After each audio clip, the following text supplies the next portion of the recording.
Hello. You're Hello. right. Thanks for tuning in to part 2 of this week's or this fortnight's podcast. Yeah, it's weekly. We're doing This it weekly. week's podcast, yeah. No, but I'm just saying it's part 2, isn't it? It's part 2 of our interview with Josh Francis. It was just a bit long, really. So it's in 2 parts. Yeah. So if you haven't listened to the first bit, don't listen to this first. I mean, you could. It doesn't really matter. It's not a story. And then go back and listen to the first one, then listen to this, and that's it. So, and if you haven't, watch all the other ones while you're there as well. Probably, yeah. We did actually have a really nice message the other day. I can't remember who it was, who said they're working their way through all the podcast episodes at the moment. They're currently up to episode 7, which is pretty cool. That's like 8 hours of their life they're never getting back. But what else do you want to say quick? Because we don't want to be talking for ages, do we? We sent out an email to explain where we were with building front. So thank you to everybody who replied appreciatively of that email. And some people asked about being beta testers. So thank you for that. We will drop you a reply in the next few days just to confirm we've got your message and all that sort of thing. And if you're interested in being a beta tester and you're listening to this, then email us. Yeah, send us an email. To be fair, we had quite a few emails, didn't we? More than we thought we'd get. Yeah, which is great. You know, we're glad you're excited to come on and use Front. Yeah, it's great. Just thanks for sticking with us. Yeah, not long to go now. Hopefully, not long at all. All right, get on with them. Yeah, cool. Enjoy part 2.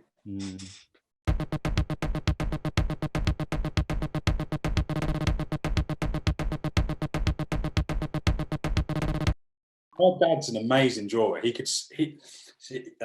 Unfortunately, I didn't get it from him. So I studied at college, but unfortunately, I just can't draw. But like my dad can sit there and draw whatever is in front of him, and it'll be like a picture. But he can't create anything in his head. So if you said, draw a dragon or anything, whatever it might be, he just can't visualize it in his head to draw it. But he can sit there and draw what's in front of him. Ideal. It's weird to see how the brain works, isn't it? Wow. Like sort of inverted of that. Like I'm okay at drawing like things in front of me, but I almost always work for my imagination and just make up something and then illustrate it that way. That's always interesting to see, how different people like approach, like how different the approach is people take to just drawing. It's so wild to me. I don't know if you've ever seen those it's like those hyper realistic drawings where people spend like weeks or like 72 hours or something like that drawing like just this giant picture. I don't even know how they begin those. I don't know how they do it. It's one of those, it's like magic to me. It's crazy. There's a guy that I follow on Instagram. I can't remember his name. His name's like Coco or something like that. Or that's his Instagram handle, whatever it might be. But he posts like, he'll do one drawing for like 3 months and it'll just be with pencil, but he'll document it throughout the stages. And you see the end product, end result, and you are literally just blown away. And then you can appreciate how much time and effort goes into that. Where if I did a drawing, I'd get bored of it after 10 minutes, and it would look like some weird caricature. It wouldn't look like anything. That's a little bit of me too. Like I don't have the patience to spend like 3 hours drawing. I just don't have it. Yeah, I'm totally jealous of people that can draw. I can't do it at all. Like I do graphic design, and even just doing it on the computer, I'm like, it takes me so long to do anything where I've got to actually draw something by hand. I'm terrible at it, and it's one of those things that and animators, I'm like, that's magic, pure. Like, how do you? I don't understand it. Like, I know how to do it a little bit, and I still don't really understand how it works. But anyone who can do that well. And again, it's just one of those things you have to spend hours and months usually just to create anything small. It's it's so intense. Like, I studied computer graphics for 2 years and I still don't understand it. And it is the weirdest, wildest thing to me. I'm always in awe whenever I see, like, I watched Akira for like the first time not too long ago. Okay. And I mean, the art style in that, like, I'm not the biggest, I don't know all the artists and things like that, but just looking at that, I'm like, I should just put down my pencil forever. Like, I can't. Yeah. How do you do that? Yeah. Here with the manga program. Yeah. Well, there was an old film of it, wasn't there? Like from the 80s, I think. Yeah. Yeah. And they did a remake of it, didn't they, with like Scarlett Johansson or something? Ghost in the Shell or something like that, Oh, I think. no, that's what I'm thinking of. Ghost in... Yeah, I'm getting that mixed up. Have you seen Ghost in the Shell? I saw parts of it. I saw like the movie with Scarlett Johansson. I actually watched that recently too. Okay. With this whole lockdown stuff being inside. Watched a Yeah. lot of movies. Yeah. But, I saw. I haven't seen the one with her in. I saw the original like animated version of it. It's amazing. It's really. It's not like my favorite thing, that sort of stuff, but like that's an incredible film. Really cool. I just started watching my first ever bit of manga. Like I've heard good things about this program. I thought, well, I watched like Pokemon as a kid and stuff like that, but I've never really got into it or given it the time. But it's always appealed in terms of like the artwork side. I've just started watching this thing called, I think it's called Haiku. Don't know if anyone's watched that. never heard of it. No. But no, but it's about a volleyball team. It's like a sport manga, but it's really good. So I've literally started watching it on Netflix. Oh wow, I've never heard of that. There's a few like I know it's not the same thing exactly, but like the Studio Ghibli or Ghibli, however you say it, stuff that's loads of it's on Netflix now, and I've watched a few of them. Some of them are great. I mean, I'm sure they're all great. Some of them appeal to me, and some of them I'm like halfway through, like, no, this isn't for me. But like Totoro is really cool, and what's the other one? I think it's called Pocoyo. It's like about a little fish or something. That's a really good one. But yeah, they are bizarre. Totally bizarre. It's not. I don't think I'm well versed enough in it to really give a proper opinion, but I know people love them. But yeah, that My Neighbor Totoro, I think it's called, is definitely worth checking out. Because a friend of mine that I used to work with, she was like the biggest Studio Ghibli or Ghibli. I also don't know how to pronounce it, but so she told me I had to watch them. I absolutely had to watch like a few of the movies. So I saw My Neighbor Totoro with the big kind of monster character, and I saw Spirited Away. Those are the two that I saw. That's the one, isn't it, that people talk about a lot? I've never seen that. Yeah, that one's. If you think the other ones are weird, I feel like you're gonna. I mean, I like weird, but I suppose it's kind of when you're watching something and you're like, I don't know what's going on now. So yeah, but yeah, I felt like I should give it time though. I don't know if you know, Josh, but that's how me and Luke actually met. So we used to work at Comic-Con.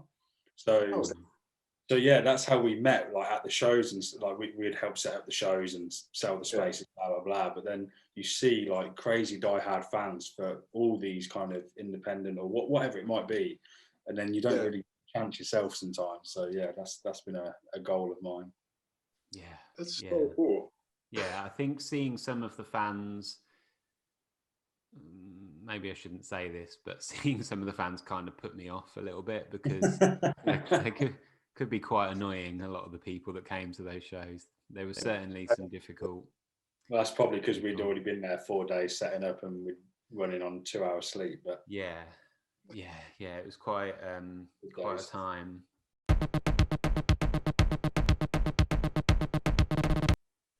My favorite all-time photographer, hands down, has to be Gordon Parks. I absolutely am the biggest. Well, I don't know if I'm the biggest fan, but I absolutely love that guy's work. Like, I'm in love with his work. That's all I can say. Yeah, yeah. It's quite hard to quantify who's the biggest fan of something, I guess. But like, Yeah. yeah. Again, through talking to you, I didn't really know his work before you put me onto him, and yeah, he's incredible. Like, I don't know why I'd never heard of him before. I don't know. Like you say, you don't know everybody. Yeah. But yeah, really amazing photographer. I didn't know about him like forever. I only found out about him because I'm kind of a big old school boxing fan, so I love like the old photography that goes along with it, and I'm a huge fan of Muhammad Ali. And I started seeing some photos that were these like amazing, beautiful shots, and I was like, "Who took these photos?" And I was like, Gordon Parks, and I was like, "Who's this guy?" So I looked him up, and I immediately fell in love with like everything the guy touched and everything he made, and yeah, I just love his work. Yeah, that was the thing when you said about him, and I went to look at his work. Those pictures of Muhammad Ali, I think they were the first ones that really caught my eye as well. Like, just amazing, really cool, just beautiful stuff. Yeah. So the next question was, and not everybody has an answer for this, but who do you think is the hardest working photographer working today? And it can just be like some random person that just or you might not have an answer at all. Well, what did Madison say? Madison said she said everyone who is currently studying to be a photographer. Yeah, a group of people, everyone who's studying photography at the moment during lockdown, it's a challenge. So it doesn't have to be one person individually if you don't want it to be. Well, I 100% agree with that. But the one that always does stick out to me, he's definitely one of my favorites right now. And the reason I'm going to call him out, which he's huge, I'm sure you guys know him probably better than I do, but Joey L. That he goes around, he does like these photography campaigns when he has this YouTube channel where he kind of gives a little bit behind the scenes as well.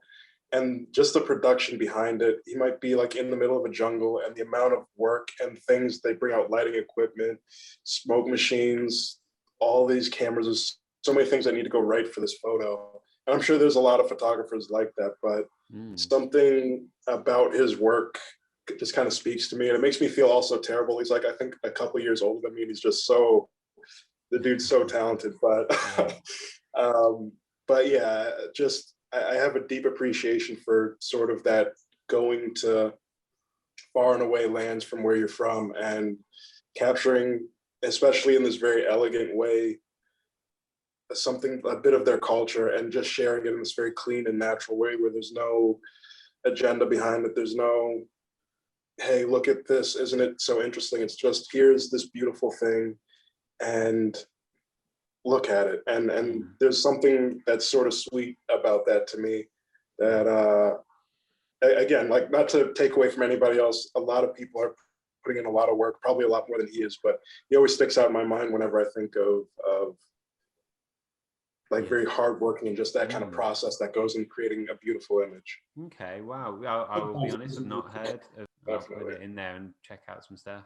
Then on to some couple of questions about yourself. So do you have like top 3 albums that can be of all time or stuff that you've been listening to recently? Anything that you would recommend? That's always tough for me because I'm more of a song person. I compile songs and then put like a playlist together, like just using music. But I'll definitely say anything Stevie Wonder made. Absolutely love the guy. This one might be kind of a bit of a deep cut, but Nat King Cole I absolutely love his music, and that this kind of style of music, which obviously isn't really around today, but definitely always speaks to me. I've got a Nat King Cole record on vinyl that I bought last time. Yeah, it's awesome. Is that something do you listen to it or do you just have it to look good? It's funny you say that. I did have it in a vinyl frame. I do listen to it. Yeah. He has this crazy voice that again, I feel like I don't hear it too much anymore. And for a third one, I would have to say there's this artist. I don't. She's not super well known, I feel like, but her name is Now, spelled like Nao, and she also has this very unique voice. I think she's actually from the UK. She's based in the UK, but she's just got this really unique voice that I really enjoy. But yeah, she's just to throw something modern into the mix. Yeah. I've never heard, but I'll check it out. Yeah, that sounds sure. cool. And then Really cool, other question was your top 3, again, movies, which can be all time or stuff you've seen recently, anything you really enjoyed. Well, we will accept TV shows as well. If we have to, but If we have to. Well, my favorite movie of all time, hands down, which this one also might be weird. I'm starting to realize I have weird taste, but Lawrence of Arabia. Oh wow, yeah. Yeah, I think I've seen it like 11 times. It's like a 4-hour movie, but it's my favorite movie ever. I absolutely love that movie. I don't care when it comes on. I will sit down and watch however many hours of Yeah, that's an awesome film. I think the first time I ever saw that was on a plane.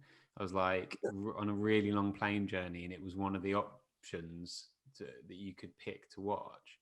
And I was like, it's perfect time to watch a 4-hour film because you got nothing else to do. You can't look at your phone or whatever it was at the time.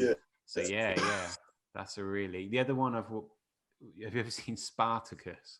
Again, it's like stupidly long film, and first time I watched that was on a plane for the same reason. Right? But yeah, Right? I don't know how good that film is, to be honest, but Lawrence of Arabia is a great choice. Yeah, I just love the stuff. I feel like they just don't make movies like that anymore.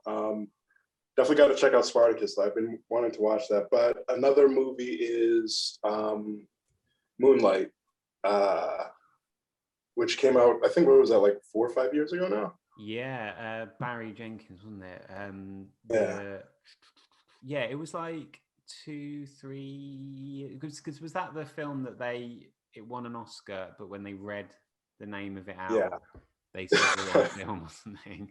Yeah. Oh man, that's such an incredible film. Oh yeah. It's funny enough, like I don't generally watch like Oscar movies because I always have the assumption that they're going to be boring or whatever, but I wound up just watching it. I was in Colorado. I had altitude sickness, so I was like laid up in bed and wound up watching this movie, and it was just absolutely just a breathtaking kind of a movie. I'm like, this is like a modern classic, like a masterpiece of a movie, and that's definitely up there as one of my top. I guess I'm giving you my top 3 all-time movies. But it's incredible. Yeah, Jamie, if you watch it, you have to get your what am I thinking of? Tissues handy. It's very powerful. It's incredible, isn't it? Wow. It is a beautiful movie. It almost folded me like a lawn chair when I saw it. Amazing. For number 3, I think, and this one is just purely on aesthetics, I think it's a great movie also, and it's kind of, so I have 2 that I'll go with the one. I'll go with the one. I love Blade Runner 2049. The look of it, Roger Deakins just like a masterclass, I feel like, in cinematography. Yeah. That's sort of one of those films you could pause it. Any frame would be like just an incredible image, like a still, photograph or something. Yeah, that's and the sound design on that as well. Man, it's like the first time I saw that in the cinema, it's just so powerful. And I went back to watch it again because it was still showing on like a huge screen nearby. And it's not quite the same watching it at home, but it's still amazing. Well, I know some people really don't like that film or didn't get on with it, but wow. I don't get it. Yeah, it's perfect. Well, is it perfect? I don't know, but it's a perfect companion, I'd say, to the original. The original. Oh yeah. That's a good really movie. Cool. Hang on 1 second. Sure. My kid's hamster is in here and it's running around in its wheel. I don't know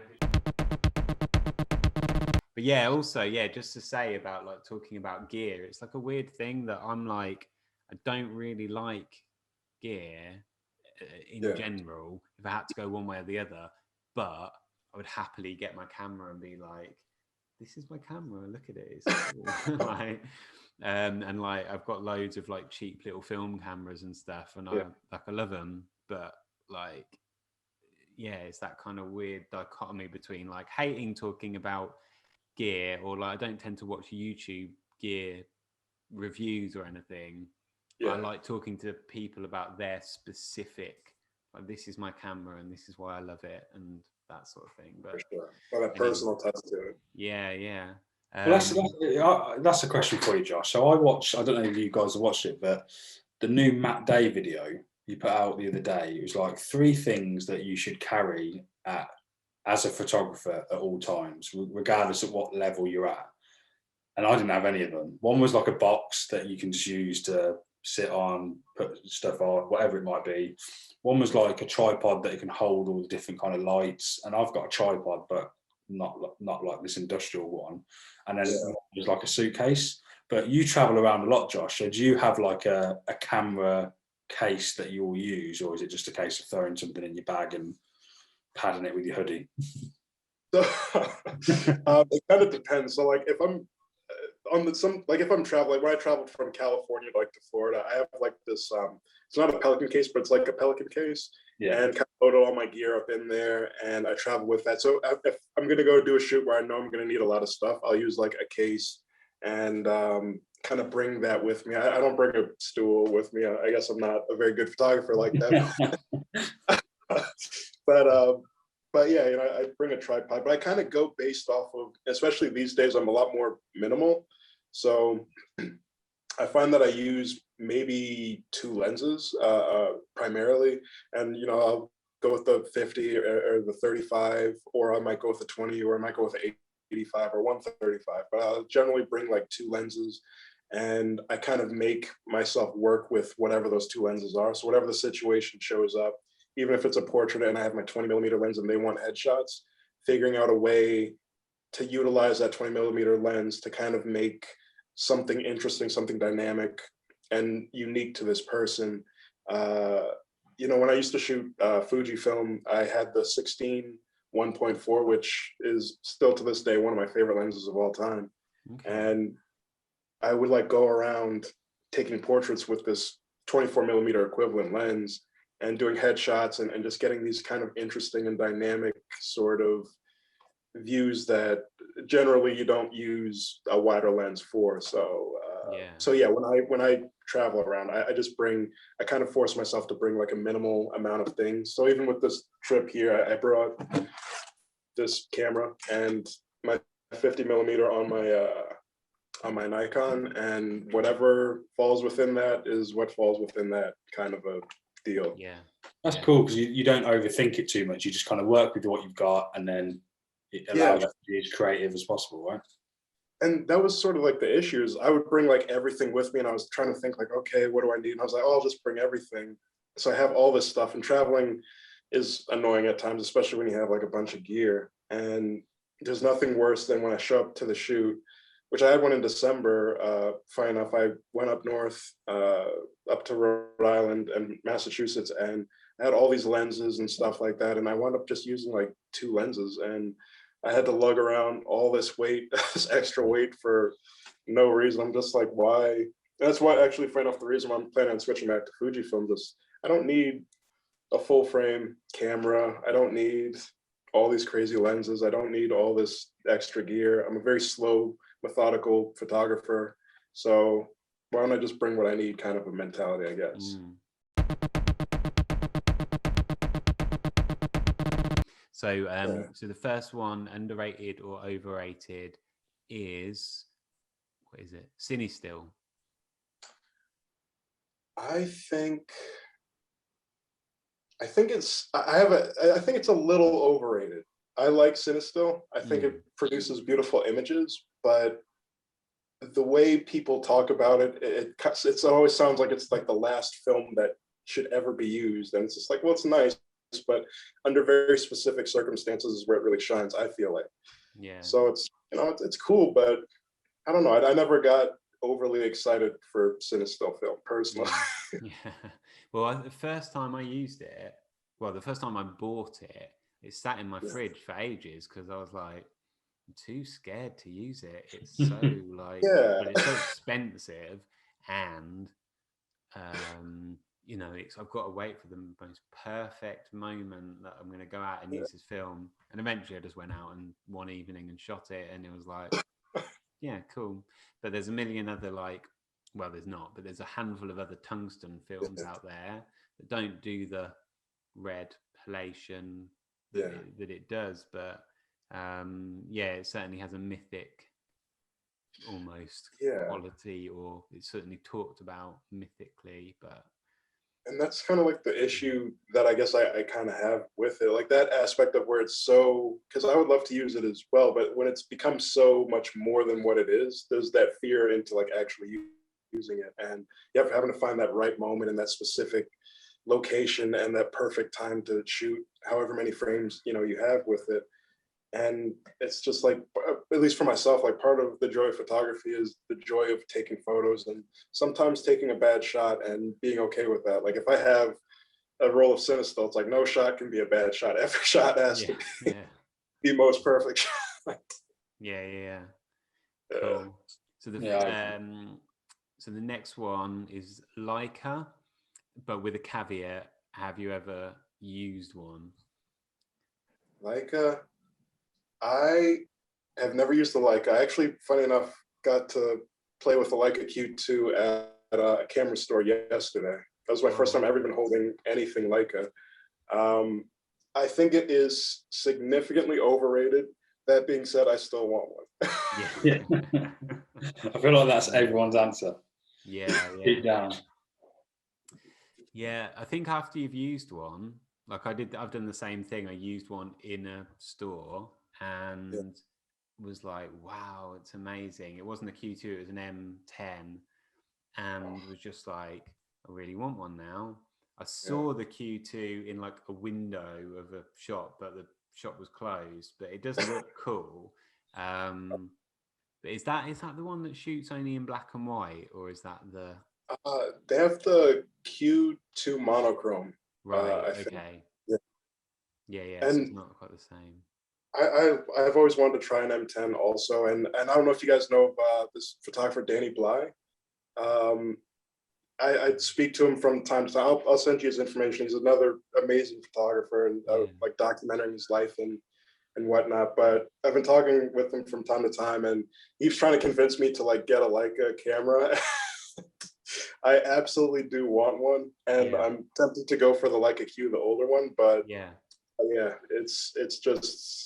it's so far beyond what is reasonable to spend at times that it's just it is a beautiful looking camera, but the thing I think about it is like you're just fixed to that 28mm lens.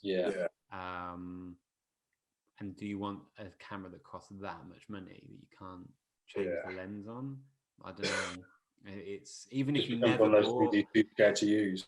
Yeah, even if you bought an M whatever, and you only ever owned one lens for it, you've at least got the option of getting a 50 or anything. But I don't know.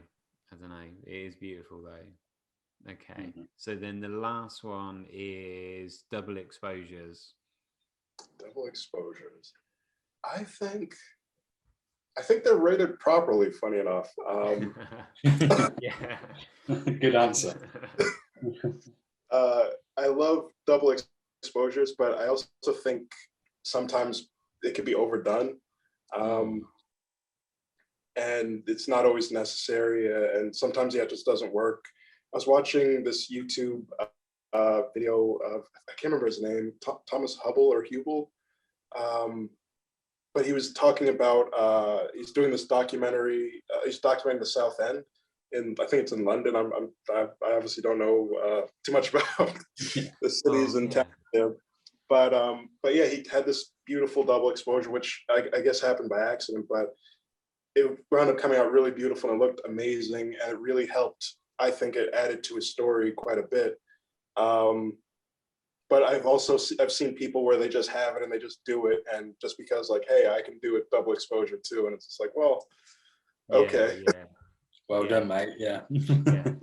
Yeah. If it's just doing it with no thought behind it, but there's some of the, I think, kind of self-portraits that you've done that are they got that kind of double exposure look, but are they digitally created? How you've done those? So for some of them, they're just digitally. Like I remember I did one. I was looking one way and then looking the other way with my back to the camera. So I did that in Photoshop. And there's been a couple other ones where I have this prism, and I don't use it very often just because I feel like it just doesn't suit my style at all. And I don't think I'm very talented with it or creative with it, but it gives kind of some cool aesthetics, and kind of gives you a little bit of that double exposure vibe when you see something kind of popping in that is kind of like faded or ghosted in. So, but yeah, I experiment with it a little bit, but definitely not to the level that Thomas got it by accident. Even so.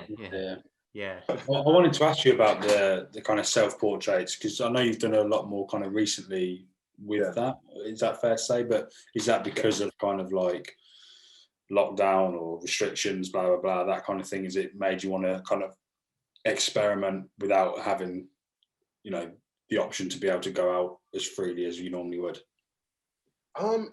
It's actually like a little bit of everything. I hate being in front of like cameras, which might be surprising with all the self-portraits I put up.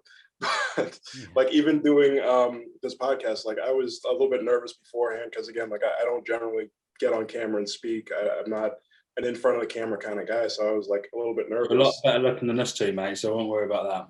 I don't know if I'd say all.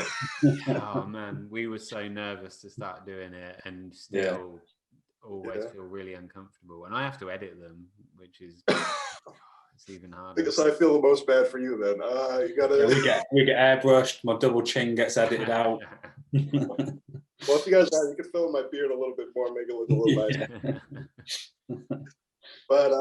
But yeah, so it was a little bit of, I'm in quarantine, and I am my own most reliable model. It was a little bit of trying to empathize and understand, because again, like I wound up photographing most of the people who aren't models, so sort of putting myself in their position, and how would I pose myself? What am I comfortable with? Which would then influence, in my mind anyway, like, okay, well, what am I comfortable asking them to do, and what can I hopefully expect them to be comfortable with as well? And then it was also, I think lastly, and what it's kind of turned into the most, is just kind of trying to get over that fear of just showing myself, just my face. Like I'm not used to looking at my face very often, and just like, like this is me, big forehead, weird voice, kind of monotone, 4 eyes, the whole kind of 9 yards. And just like, just kind of getting comfortable with just exposing myself, not in that kind of way, but my face, and just being comfortable with people seeing me for me, for better or for worse. If they hate it, then they hate it. If they love it, then they love it. And just trying to get myself more comfortable in those moments. And to say all that, and I'm still nervous to do this thing here. No, I know what you mean. Like I've been tempted to try it, but then I'm not comfortable enough taking a photo of myself. I don't think. I don't mind that. I don't know. Yeah, I don't really like having photos of myself, but then you can kind of learn from it, I guess, can you? In fact, didn't Sean Tucker he did like a whole video about it, didn't he? He felt insecure and about it, and he's got some wicked results from it. So I definitely think once you've done it, I'm guessing the feeling is like, I feel a bit more empowered now, or at least confident with it. But I can't say I've tried it yet. I'd say it's a desired feeling. I don't know if I'm there yet myself. Well, no, some photos look awesome. I really love them. Some of them are really bad. No, I'm joking. They're all good. It's hard. It is hard. Like we've talked about before, doing like where you see it all the time on Instagram, people's stories, they just film themselves chatting to the camera, and I'm like, I'm too nervous to do that. I'd stumble over my words. I don't know what I'd say, even if I'd kind of planned it out. And I know that people like to see it, and when they're seeing it from the other side, like they're just looking at you and they don't really think anything. They're just seeing you speak. But when you're so hypercritical of yourself, or most people are, or some people are, you know, there's a guy I follow on Instagram, and he is like the king of self-promotion on, like, he's constantly on his stories just like, hey, talking about how brilliant his work is, how he's a really great guy to come and shoot with, and like, you know, I believe in myself because if I don't, no one else will, and I think I'm a good photographer, or actually no, I think I'm a great photographer.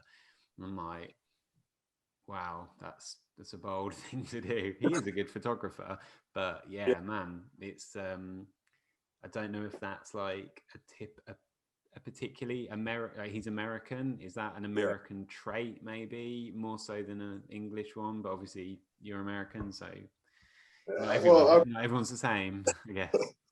I'm technically Canadian, but so. Oh, right, okay. Oh dear, you can't call it American. You can't call it Canadian American. Yeah, I have some family that are Canadian, and they would hate it if they were called American. So I can only. Oh no, I've been in the U.S. more than I've been in Canada, so I'm more American now, I'd say. But okay. But I don't like to claim the positives of the U.S. or the negatives because I feel like I haven't earned any of it. But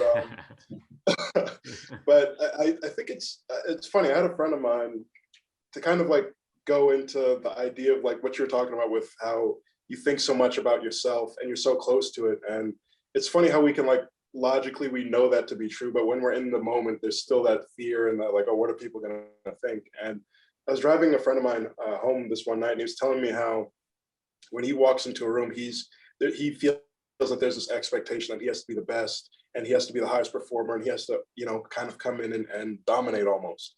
And I remember it kind of just hitting me. And I told him, like, you know, like, man, nobody cares about that other than you. You're the only person putting that pressure on yourself. Yeah. And it's this weird thing where we're so close to ourselves, which naturally that we can't sort of get past that idea of, well, nobody actually cares about me, which kind of sounds bad to say, but yeah. No, I know what you mean. Like we're our own worst critics, aren't we? So like no one's gonna judge me the way I would judge myself. So if you can break down that wall and just accept that people are going to see your face or whatever it might be, I'm my own biggest critic because I don't look in the mirror every 2 minutes where someone might see me throughout the day. But yeah, so I think that relates to what we're saying about doing like Instagram stories and stuff like that. Or, you know, our intros to our podcast are usually just us talking about how we want to record the intro. Yeah. And then we go, right, should we record it now? And then Luke will go, well, we'll just use what we've just spoke about. So it's not like, hey, YouTube, welcome to our channel. But I don't know, maybe one day we'll get there, but I don't know. I can't see it. I like I was about to say, like, I like that natural kind of feel of it because like that dude who's super confident or whatever, at least appears to be super confident. I feel like, you know, there's nothing, in my opinion, that beats that kind of natural, just coming into it. If you're nervous, you're nervous, and just seeing the person be them, which again, like, I know I've been, you know, praising you guys like here and there throughout the podcast here, but like, I love that about it. It's this earnest sort of, this is me. And I think to me, honestly, it's a little bit more confident than that other thing because you're being vulnerable in a way and not even being vulnerable. And that's not something that I feel like a lot of people are comfortable with. So being able to see Luke and Jamie for who you guys are, I think to me that means more than seeing some guy, which however talented he might be, kind of almost being scripted about how talented and how great he is. Like, yeah, that's cool and good for you, but I'd rather see the genuine sort of, this is who we are, this is our expression, because I also think it comes through in your artwork as well. Like, this is the genuine way that I view the world, and I just want you to see it. And so I love the whole, I love it, and I can't praise you guys for what you guys do. So yeah. But that's why I was interested in asking you about the self-portrait thing, but knowing that, you know, now knowing a little bit more in terms of you having to, you know, fight with that to get the result is it's even more rewarding, and you know, even more appreciation goes out to you for it. I appreciate it. It's again, like I don't think I'll ever be fully confident or comfortable with it, but I'm starting to try and take my kind of advice with nobody cares. Like nobody cares about. I'm just some guy. Nobody cares.